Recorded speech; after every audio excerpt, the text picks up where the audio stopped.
You're watching the KOAM Morning News on Fox 14. Right now at 7, some elite area high school musicians gather at PSU for an annual band festival.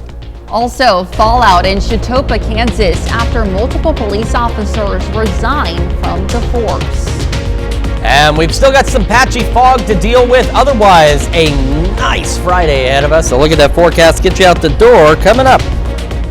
The 4 states' most watched news starts now. Good morning and welcome to the KOAM Morning News on Fox 14. I'm Elise Noe. I'm Chris Warner. It's just after 7 a.m. now on this finally Friday, May the 9th here in the 4 states. And again, yeah, it's been an eventful week, but it's been a good week across the area. Of course, new Pope elected from Missouri, not Missouri, I apologize, but from America, from the Midwest. Chicago.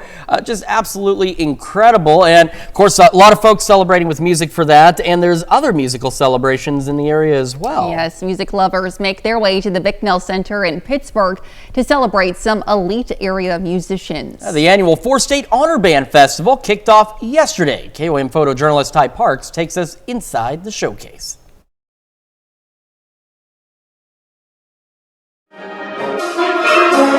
This is one of our longest running festivals here, along with the Jazz Fest. This is our 41st year. It was, I think 1974 was our first one. So a couple reasons why we have this festival and why it's so important. The first one is this is just a great end of the year thing. So like at this point, a lot of the students have had their last contests, they've had their last concert, and this is an opportunity for them to like make music in a non-pressure environment. So like they're not getting judged or rated. They're here just for the music, and that's one of my favorite parts of this event. The other thing is we bring bands together from almost 40 schools from around the 4-state area, and a lot of them, like we arrange some very small schools. They might have like 17 people in their band to pretty big schools, but in this event they all come together and work together for one day and make music. So like if you imagine if there's someone in like a small school band, they get to play with a 100-piece band with some like world-class conductors on like some music that's harder than anything they would ever normally get to play. So like this is a chance for them to really like kind of stretch their legs and like challenge themselves in a way that they normally can't. So it's a fun kind of a end of the year event, but it's also a nice challenge for some of these talented students.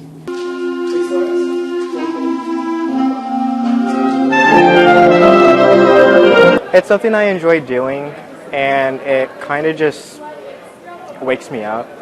Getting to meet new people and playing with people that I haven't ever really played with before.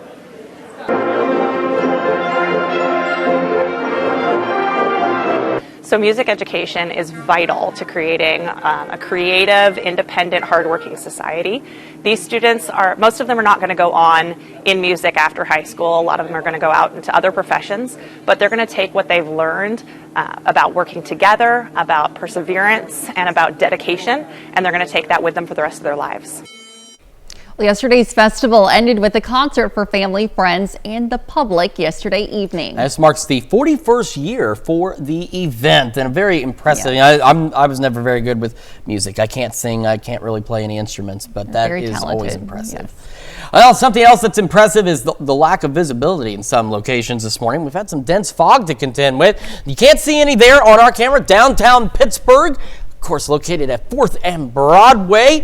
MoDOT camera, 20th and Range Line, also looking good, getting that sunshine in there. We have had that patchy fog, though, and the fog tracker continuing to show us where it's dense once again through Ottawa County, down in Delaware County, the Grand Lake area. That's where our most reduced visibilities are. Grove just under a mile, and Miami just over a mile and a half. And again, the densest fog through the majority of this morning has been impacting I-44 in our zone from Bonita to Mount Vernon and the areas surrounding it. We also have reduced visibilities, Fort Scott, Iola, Yates Center, and Chanute. So again, low beams, not your high beams. Slow down. Give yourself time to get where you're going. And, of course, leave plenty of distance between you and the car ahead of you. And the other thing to watch out for with the patchy fog, that's the issue you get with patchy fog, is you may have clear visibility for a little bit, and then all of a sudden your visibility drops. So make sure you are driving appropriately and that you are weather aware this morning for that fog. Now, once it burns up, clear skies through the morning. And as we head into the afternoon, we'll start to go partly cloudy, but otherwise this day looks fantastic. In fact, the weekend looks fantastic. And we'll talk more about the weekend in a few more minutes. We're at 52 in Joplin, 55 in Pittsburgh. Again, you can see that light haze. We do have some of that light fog out there this morning. And as we look at temperatures around the region, a very nice start to the day. We've got low to mid 50s for just about everybody this morning. It's going to be a bit chillier tomorrow. And again, we'll talk about that a little later. Highs today ultimately reaching the low to mid 70s, 61 by 9, 71 by noon. Low to mid 70s again for those highs, partly cloudy skies. And northeast winds could occasionally gust upwards of 20 miles an hour. So we do have this great weekend ahead of us, but what happens after the weekend? Well, if you stick around, we'll have the answer for you in just a few more minutes. Elise? All right, thanks. Well, the Southeast Kansas community loses 3 of its 4 police officers and leans to the county for coverage. The Chetopa City Council held a special council meeting yesterday to decide on temporary law enforcement coverage from the Labette County Sheriff's Department. Yesterday afternoon's meeting follows Tuesday night's heated Chetopa City Council meeting. At that meeting, 3 out of 4 officers of the police department resigned, including the police chief. Now, those resigning cited a hostile work environment and that they, quote, cannot in good conscience continue to work here. Now, during the meeting, it was agreed that the Labette County Sheriff's Office would provide day and night coverage free of charge for the first 2 months. So the agreement is that we would help them for 2 months until they got their office in order. And if it had to go beyond that, we could talk contracts. You know, by that time they should have enough officers that they won't need us to help. And that's what I hope anyway. You know, but we're still going to help them, you know, whether they're full house or not. The council agreed to let the resigning officers keep their custom body armor. One of the officers also had a running contract with the city. That contract is now considered null and void. In Joplin, first responders were called yesterday afternoon to a head-on collision. The call came in around 1 p.m. near 25th and Davis Boulevard. 3 vehicles were involved, with one of the vehicles overturned. The Joplin Fire Department spent about 10 minutes cutting the top of the overturned vehicle off to pull out the driver safely. 2 of the 3 drivers were transported to area hospitals with non-life-threatening injuries. The condition of the 3rd driver is unknown at this time. Davis Boulevard was closed till crews could clear the road, which took about an hour and 15 minutes. Some drivers in Jasper County will need to find a detour starting next week. MoDOT announces its plan to close and replace the Missouri Route 96 bridge over Missouri Route 171 beginning May 12th, which is this coming Monday. The department says drivers should expect the closure to last up to 120 days. The new bridge will be slightly higher and 12 feet longer than the current bridge. In addition, crews also will install new guardrail, barrier walls, and permanent striping. About 850 vehicles cross the bridge daily. The current bridge was built in 1974 and is deteriorating. Well, 4 staters are taking part in the celebrations for the new pope. St. Peter's the Apostle Catholic Church in Joplin rescheduled its mass yesterday so parishioners could come together and pray for the new pope. Community members gathered together in the chapel at Mercy Hospital for the historic occasion. Not only celebrating a new voice in the Vatican, but the fact he is American-born. Catholics in the 4 states say it's a monumental moment not only for Catholicism, but for the United States. It's something Catholics of all ages experienced together. It's incredible to think that he is one of us, that he's like us. Chicago's not that far, you know, and somebody who knows what it's like to be an American, and I think it's just an exciting moment. Father Brian says he anticipates a full and excited Mass this coming Sunday when more parishioners are able to come together. And to be the first to see breaking news, weather, and sports, you can download the KOAM News app. It's available free of charge in the Apple App Store and the Google Play Store. Just search for the KOAM News app. Clashes between the Indian and Pakistani militaries in Kashmir are escalating as India targets Pakistan's air defenses, a sign that more airstrikes could be coming. Fox News correspondent Stephanie Bennett has more from London.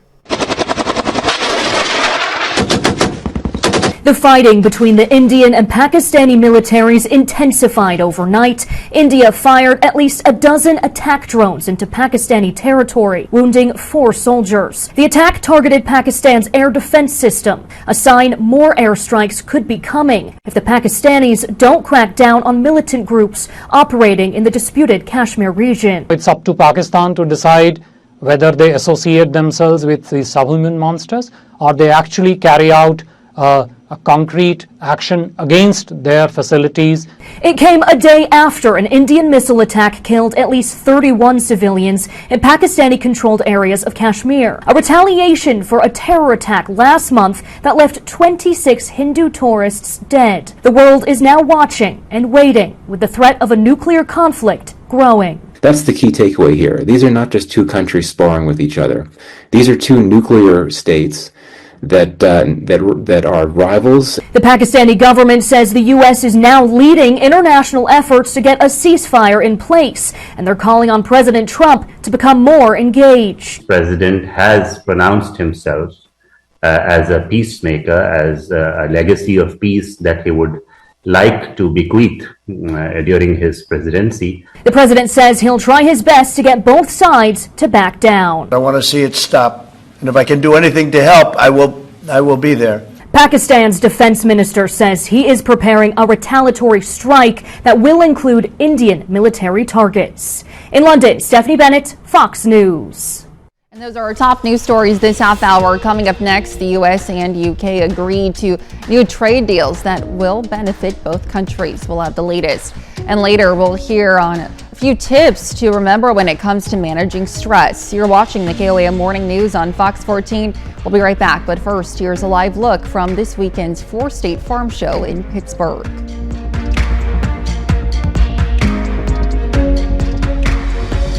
Topping Nation Watch this morning, the Department of Homeland Security says acting FEMA Administrator Cameron Hamilton has been fired. It comes a day after Hamilton broke with the Trump administration when he told lawmakers in a hearing he does not support dismantling FEMA. Multiple sources say he was escorted out at the Federal Emergency Management Agency's headquarters yesterday. A Department of Homeland Security spokeswoman confirms DHS official David Richardson will take over immediately. She declined to explain why Hamilton was removed from the post. An extreme weather database that has tracked the cost of natural disasters since 1980 is being discontinued. The National Oceanic and Atmospheric Administration made the announcement on Thursday that it's retiring its billion-dollar weather and climate disasters database. NOAA recently announced it's also ending other services due in large part to staffing reductions. Well, President Trump is touting his trade deal with the UK as a big win for the U.S. and just the first of many he plans to make with world leaders.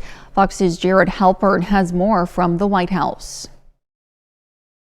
We're going to have a continued, maybe a better relationship than ever before. President Trump closed his first new trade deal since launching a tariff war, announcing a revamping of America's economic relationship with the UK. The president says he will cut tariffs to 10% on automobiles and eliminate tariffs for steel and aluminum imports. In return, the U.S. will have more access to British markets for American products like beef and airplanes. It's opening up the country that we really didn't have the kind of access to that I would have thought. I was surprised. I think it's why the deal never got done before. And British Prime Minister Keir Starmer says it's a big win for both countries. We've always had a fair and balanced arrangement between our countries. This builds on that. But there is still no word of a deal with America's biggest trading partners, and a number of major corporations are now warning revenues will go down and prices will go up if the tariffs aren't lifted soon.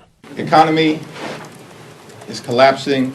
Trump tariffs are raising costs on hardworking American taxpayers. One of the biggest concerns is China, facing a 145% tariff on its exports into the U.S. President Trump says if upcoming trade talks go well, that number could come down. But Beijing has been talking tough ahead of those negotiations. If the U.S. attempts to continue its coercion and blackmail, by no means will China agree. The first round of trade talks with China are scheduled to kick off this weekend in Switzerland. At the White House, Jared Halpern, Fox News. And that's a look at some of today's top national stories. We'll be right back.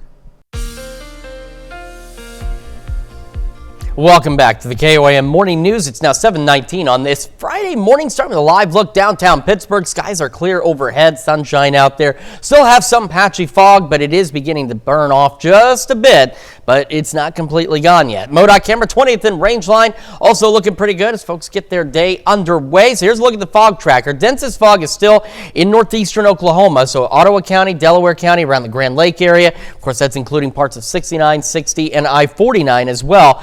So remember, low beams, not your high beams, fog lights if you've got them, and just be careful. Watch out for that those areas of dense fog where your visibility may suddenly drop on you. Of course, that fog isn't just limited there. Anderson, Mount Vernon, Cassville, Joplin, Carthage, Iola, Yates Center, Fort Scott. We've got reduced visibilities just about everywhere in the 4 states, but again, right now the densest fog is into northeastern Oklahoma. On to the future track. Once that fog burns off, again, we'll have clear skies through the morning, then we'll go partly cloudy heading into the afternoon. Not much really to show on the future track the next couple of days, other than some clouds here and there. It will be a bit on the chilly side tonight, but again, it won't be otherwise too bad heading into Saturday. I told you before, I do love rummage sailing, and it's going to be another great weekend to do so, just to get out even and enjoy the weather, because next weekend doesn't look as dry as this weekend does. Sunday, also looking pretty good. Partly cloudy, and those mild temperatures continue, hanging out in the 70s, maybe even some upper 70s in our western counties. So, through the morning hours, again, clear skies. Fog burns off.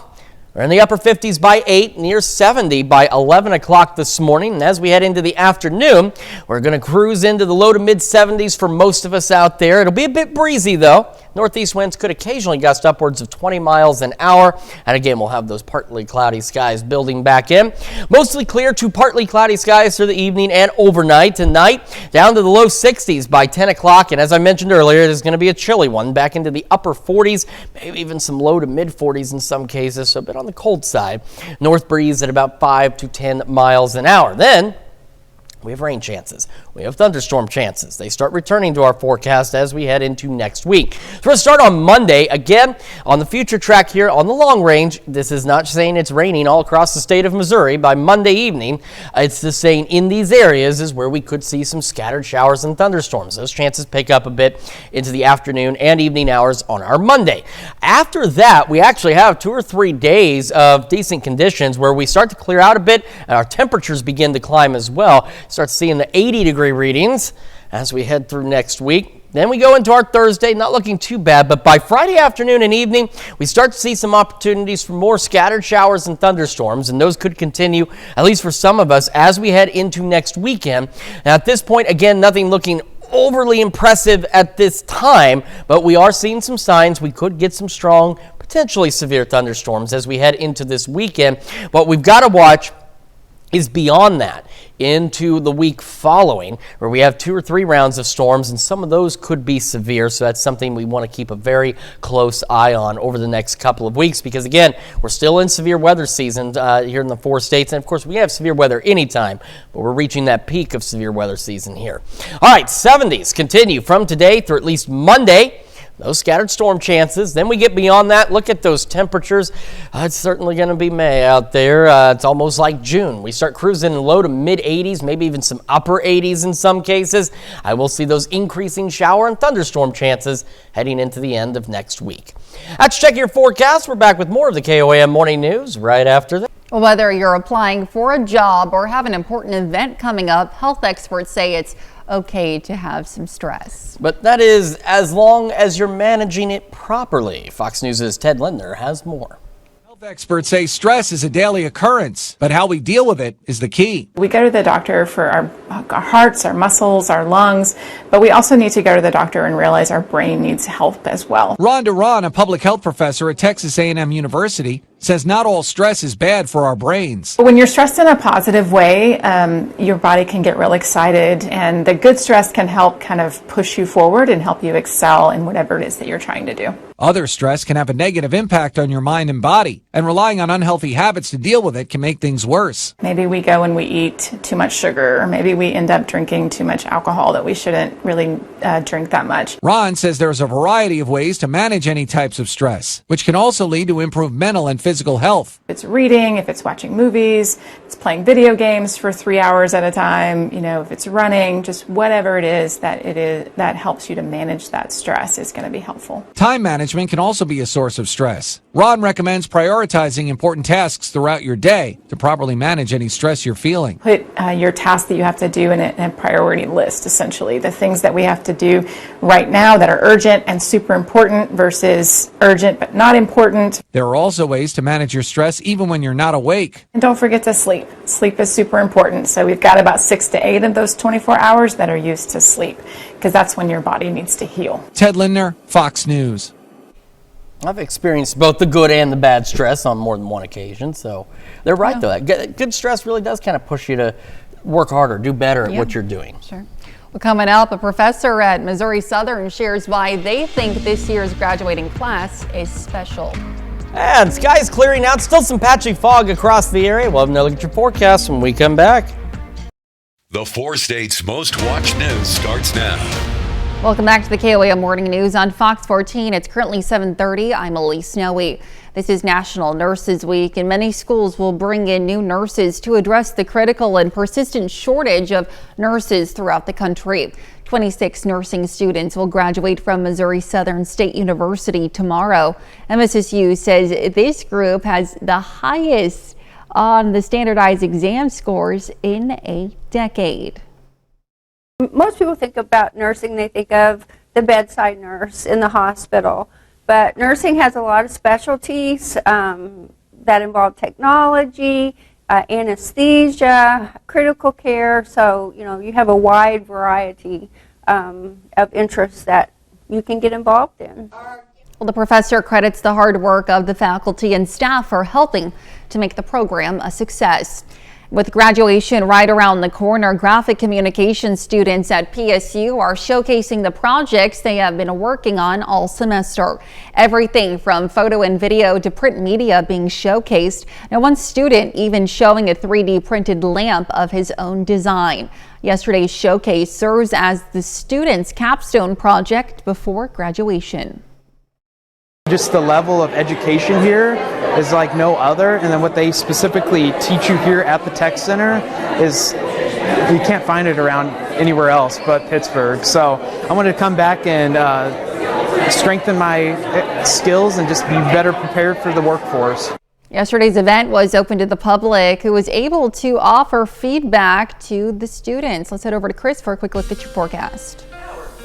So far this morning, clear skies out there. We have had some patchy fog, still have some patchy fog, but conditions are slowly trying to improve. Our camera downtown Pittsburgh, again, looking great this morning. MoDOT camera 20th and Rangeline also looking great. Got a lot of folks getting that day underway on this finally Friday in the 4 states. Fog tracker, reduced visibilities. Keep in mind that 10 is where you want to be. That's where you've got perfect visibility out there. Fort Scott, the only one sitting at that. And we've got others like Independence, for example. You're 9.7. You're not far off, but most of the region experiencing some patchy fog out there, with some of the densest still into northeastern Oklahoma, Ottawa, Delaware counties, and around the Grand Lake area, stretching back to the east into parts of Newton, McDonald counties. So again, low beams, not your high beams.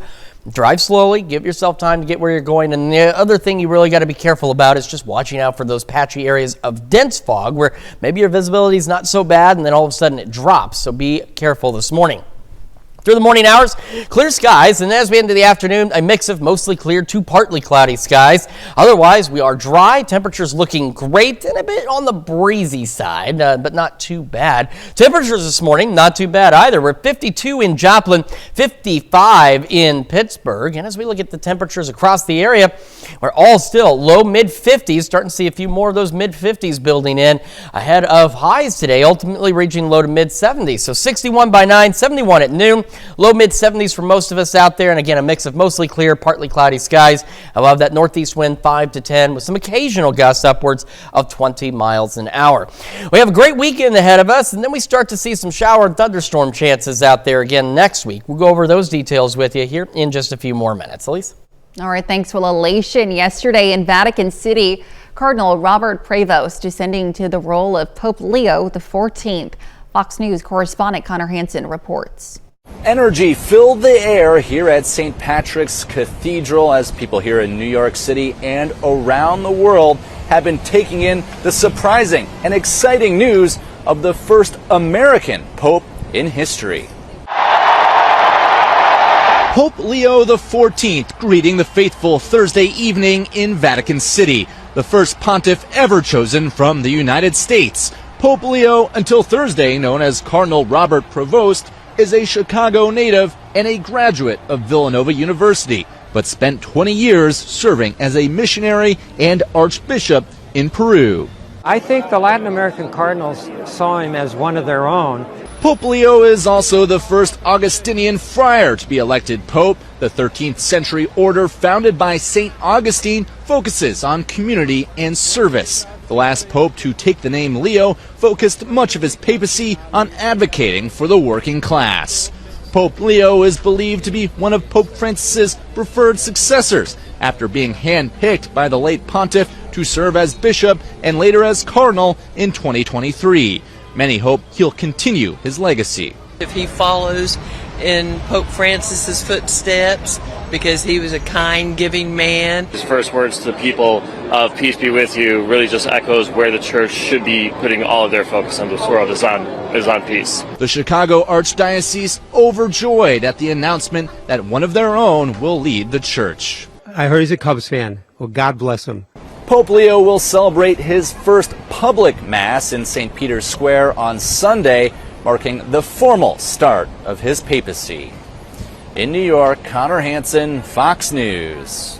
That's a look at our top news stories coming up this half hour on the KOAM Morning News. Shannon Becker joins us with his big 3 news stories of the week. We'll be right back, but first, here's a live look from the 4th State Farm Show.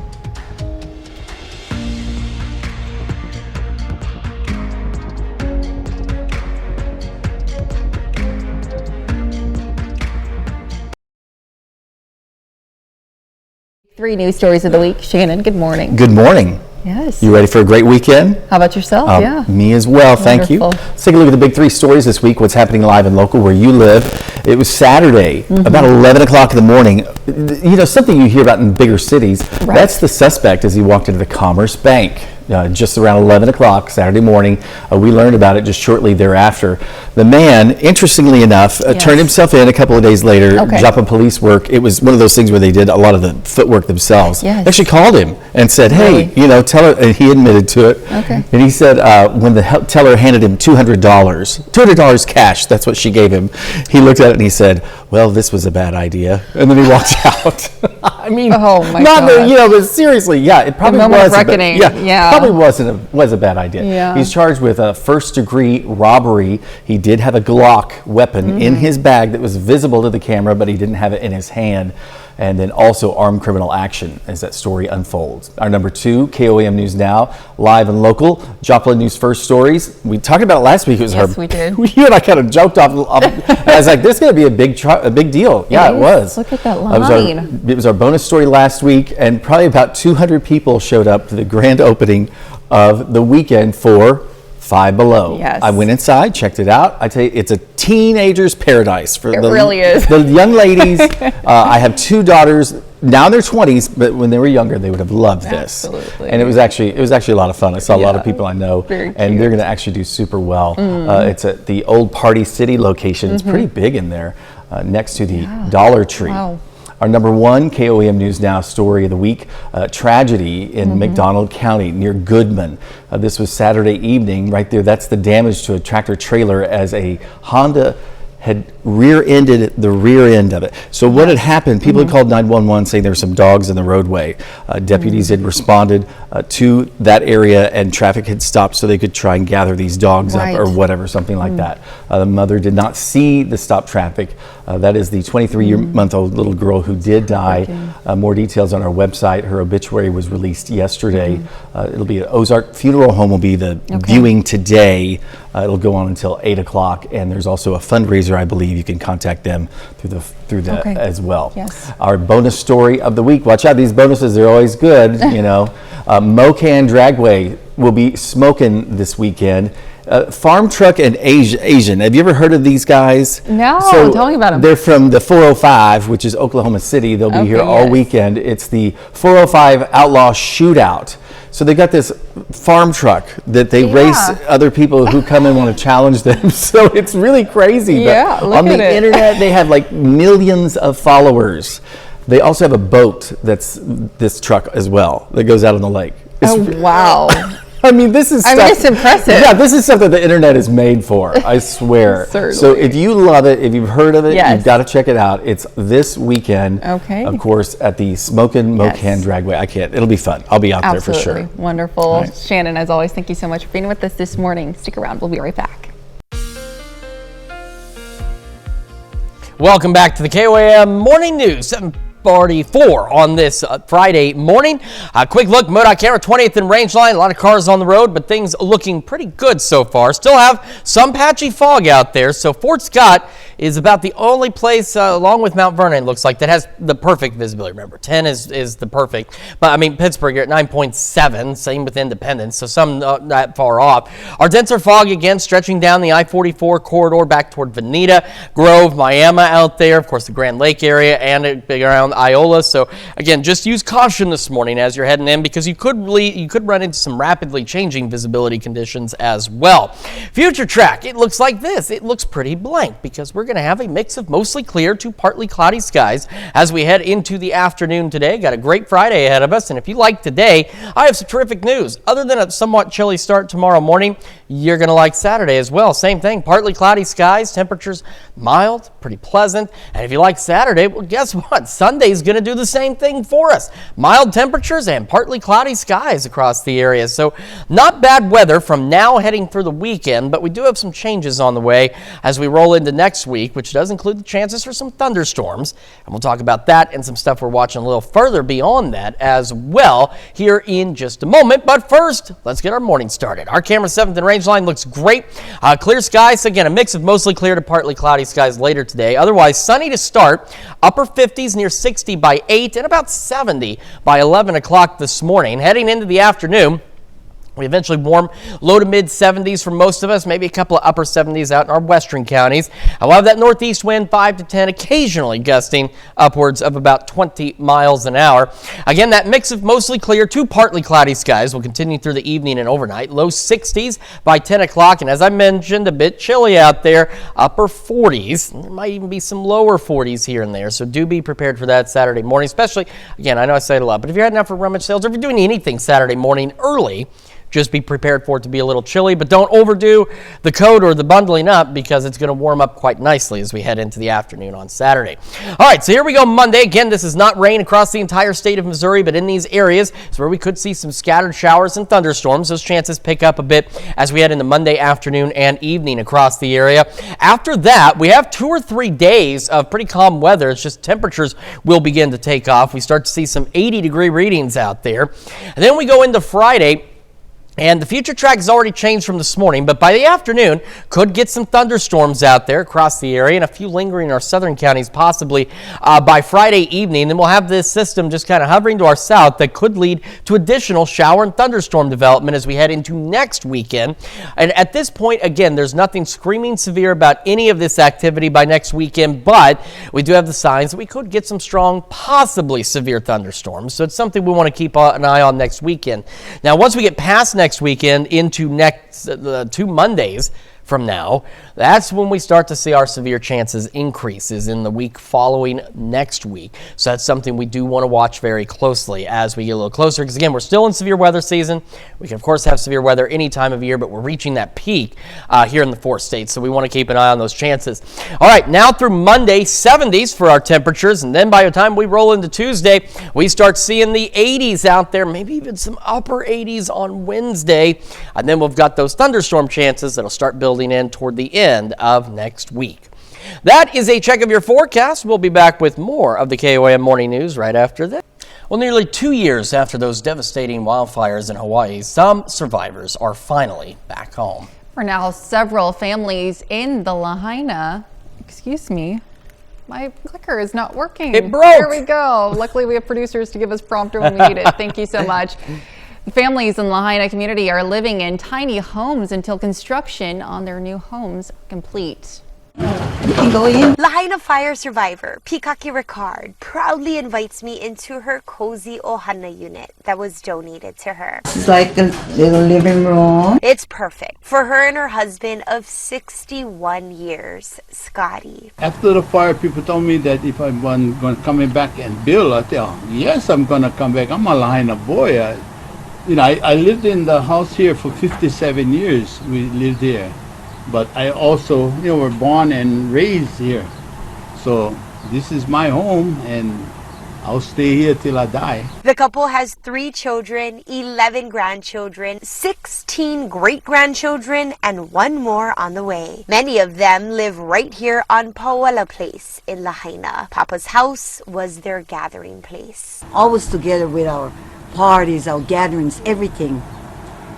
And and I really miss my grandchildren coming over and saying, Grandma, do you have some eggs? Do you have bacon? Ever since the Ricards cleared all the fire debris, 80-year-old Papa Scotty has been watering his yard and growing a garden under tarps and tents.